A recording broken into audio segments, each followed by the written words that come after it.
Manchmal ist es ganz cool, eine Geschichte von hinten zu erzählen und manchmal ist es sogar notwendig. Zum Beispiel hier beim ersten Auto mit serienmäßiger Allradlenkung. Das war der Honda Prelude der dritten Generation von 1987. Wie das funktioniert, was es bringt und wie es sich heute anfühlt, das erzählen wir von der Bremen Classic Motor Show euch jetzt.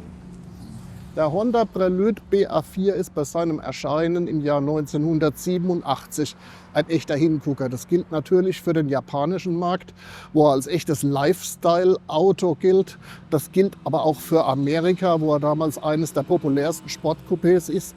Aber auch bei uns, wo er sich bald gegen Konkurrenten wie den Opel Calibra behaupten muss oder beispielsweise auch den VW Corrado. Das kann er ganz gut, weil seine Form ist damals wirklich außerordentlich elegant. Er ist niedrig, er steht gestreckt da. Auffällig ist der großzügig verglaste Dachpavillon, der ihn also wirklich außerordentlich hell wirken lässt, und zum Gesicht in der Menge machen ihn natürlich die Schlafaugen, die es damals nicht allzu häufig gibt. Wir kennen sie vom Porsche 924, 944 oder vom Mazda RX-7. Sie machen den Honda Prelude damals zum Gesicht in der Menge. Ja, dann schauen wir uns mal den Motorraum an.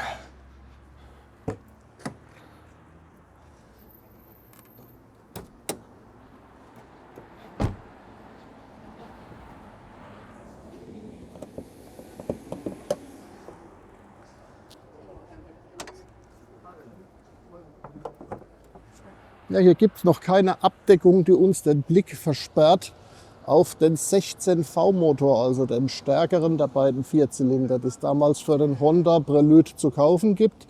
Es gibt die Zweiventil-Version mit 109 PS und es gibt den Vierventiler. Das ist dieser hier mit 137 PS für die Schweiz. Das ist ein Schweizer Auto.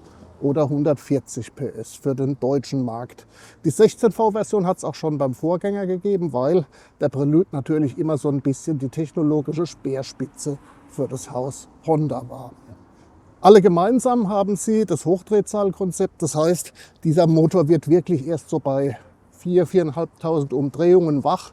Und das bleibt da dann bei Drehzahlen bis zu 8.000 Umdrehungen. Das werden wir hier nicht ausprobieren können, aber ich habe mir versichern lassen, dass er das ohne weiteres macht, obwohl der rote Bereich des Drehzahlmessers schon bei 6.500 beginnt.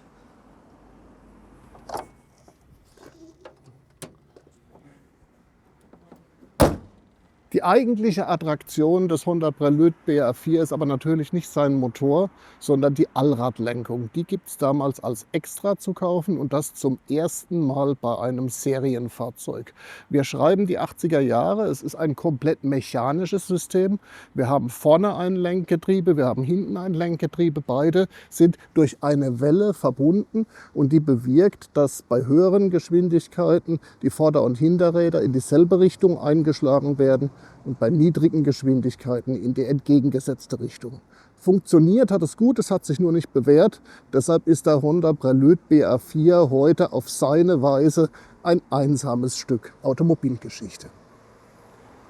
Wer sich für ein Wiedersehen mit dem Honda Prelude der 80er Jahre interessiert, der kann ihm begegnen auf der Bremen Classic Motor Show, und zwar in der Sonderschau Allrad. Das meint nicht nur Allradantrieb, sondern eben auch Allradlenkung und damit die ganze Geschichte des Allradantriebs mit allen technischen Triumphen und Tragödien, mit erfolgreichen Autos und mit Flops, vor allem aber mit Performance-Cars, die zeigen, was der Allradantrieb wirklich kann.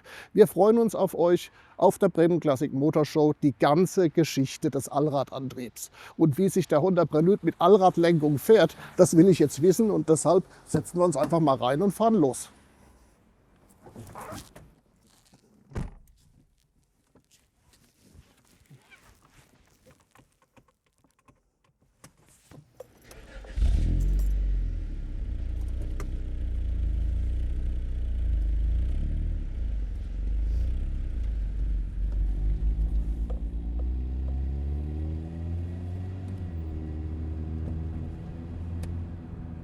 Der Honda Prelude ist so ein bisschen unentschlossen zwischen Sportlichkeit und Komfort. Also vom Fahrwerk her hat er so eine gewisse Härte, die ganz gut zur Lenkung passt, die natürlich ganz direkt und präzise funktioniert bei diesem Auto.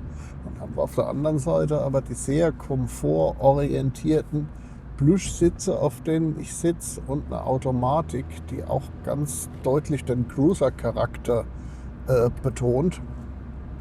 Sitzposition ist für einen Sitzriesen ein bisschen komisch. Also man sitzt natürlich relativ hoch, wenn man lange Beine hat. Allerdings erreicht man so eine Sitzposition mit durchgestreckten Armen, wie sie lange Zeit als besonders sportlich galt.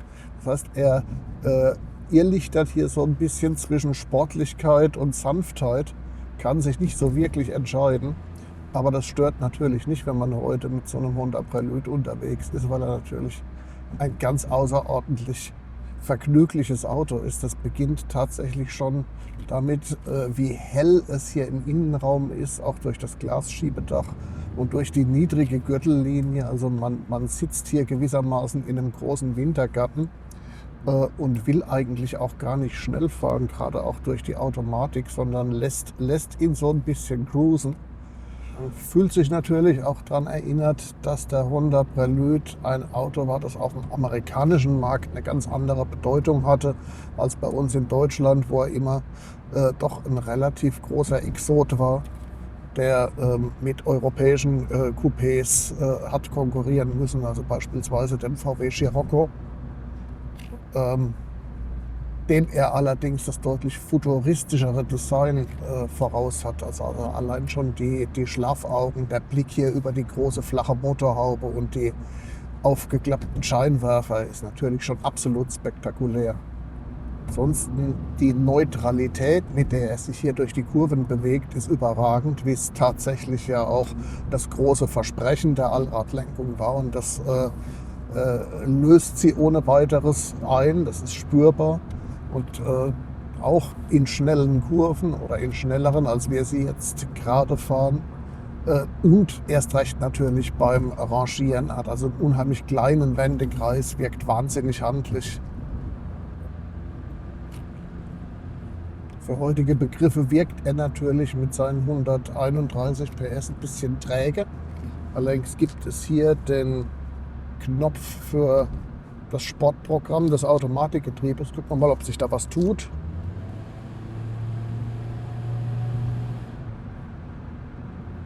Ja gut, da schaltet er dann ein bisschen später hoch, aber allzu erfolgreich ist das auch nicht. Also im Grunde ist der Honda Prelude kein Sportwagen, sondern ein komfortbetonter Cruiser mit guten Fahrleistungen.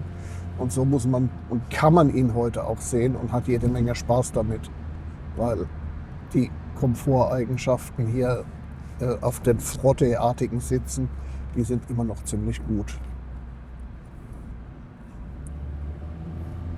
Und natürlich, wenn man ihn in die Kurve wirft, das ist absolut neutral.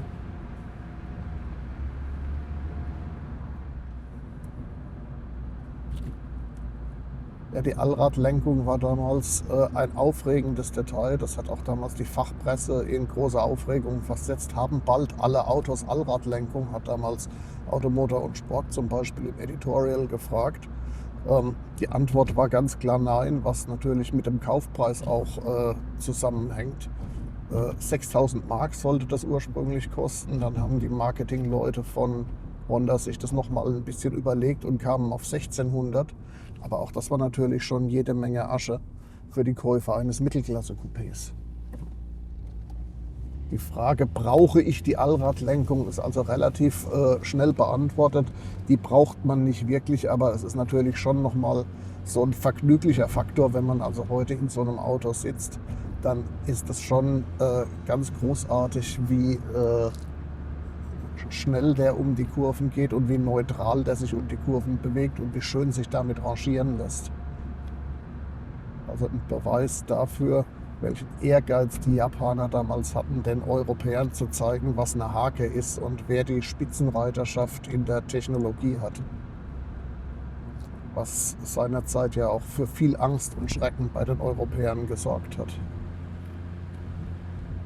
Sehr schönes Gadget ist dieses Glasschiebedach, das daran erinnert, dass Honda diese elektrischen Glasschiebedächer schon beim ersten Prelude von 1978 eingeführt hat. Dann fällt es relativ groß aus. Das ist doch wunderbar. Man sitzt hier dann in so einem leichten Wirbel, gerade als Sitzriese, wenn man mit den Haarspitzen im Wind sitzt. Also das ist auch nochmal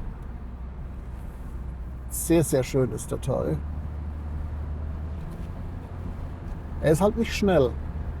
Ja, er will auch nicht schnell sein und er ist jetzt auch nicht der drehfreudigste, aber er bewegt sich doch sehr, sehr vergnüglich um die Ecken.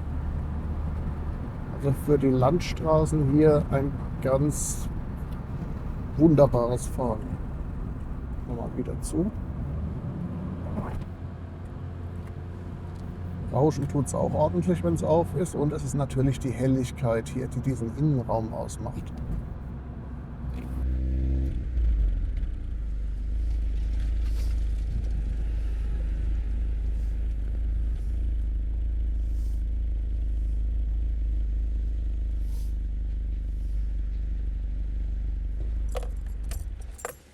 Ja, also nach einer Fahrt im Honda Prelude muss ich sagen, ich bin mit einem Schlag nochmal 19, weil diese 80er Jahre Time Tunnel Atmosphäre wirkt natürlich mit ihrer ganzen Dichte. Was ich ganz besonders mag, sind diese wunderbaren Sportsitze mit dem Blühstoff und der Mittelbahn, die mit so einer Art Frottee bezogen ist. Das finde ich also ganz, ganz großartig und ein bisschen schräg. Davon abgesehen sind die sehr bequem und bieten sogar leidlich Seitenhalt. Ansonsten, wir sind heute natürlich gewöhnt, dass alles im Auto elektrisch funktioniert. Damals in den 80ern war das noch nicht so. Wir erinnern uns, auch im Mercedes 190 hat man die Fenster noch von Hand hoch und runter gekurbelt, wenn man keine elektrischen Fensterheber bestellt hat. Hier war das alles schon drin.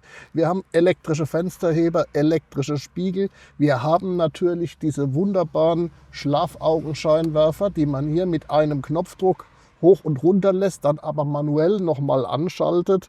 Wir haben auch schon eine Klimaanlage und was mich ganz besonders fasziniert, ist dieser unglaubliche Joystick-Griff hier für das Automatikgetriebe. Das finde ich also ganz extrem stylisch.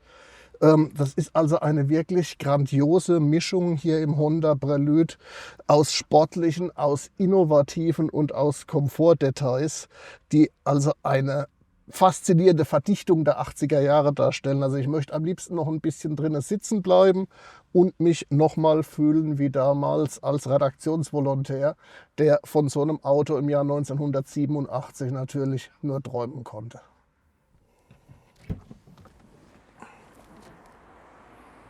Die Allradlenkung hat sich leider nicht durchgesetzt und doch ist es ein großer Spaß heute zu sehen, wie sich so ein Honda Prelude der dritten Generation agil und neutral in schnelle Kurven wirft. Und auch der kleine Wendekreis ist natürlich ein echtes Phänomen. Am meisten fasziniert mich aber, wie die Marke Honda damals das europäische Establishment mit solchen Erfindungen in Wallungen versetzt hat, weil tatsächlich von der Allradlenkung hat damals Ende der 80er Jahre die gesamte Automobilwelt gesprochen. Ein echtes Phänomen. Es gibt noch weitere Technologieträger von Honda, zum Beispiel der Honda CRX oder der Honda NSX. Und die seht ihr auch auf unserem Kanal der Bremen Classic Motor Show. Also abonnieren lohnt sich und wir haben weitere Zeitreisen in vergangene Jahrzehnte und weitere Entdeckungen der Automobiltechnik in petto. Bleibt einfach dran, wir sehen uns bald wieder.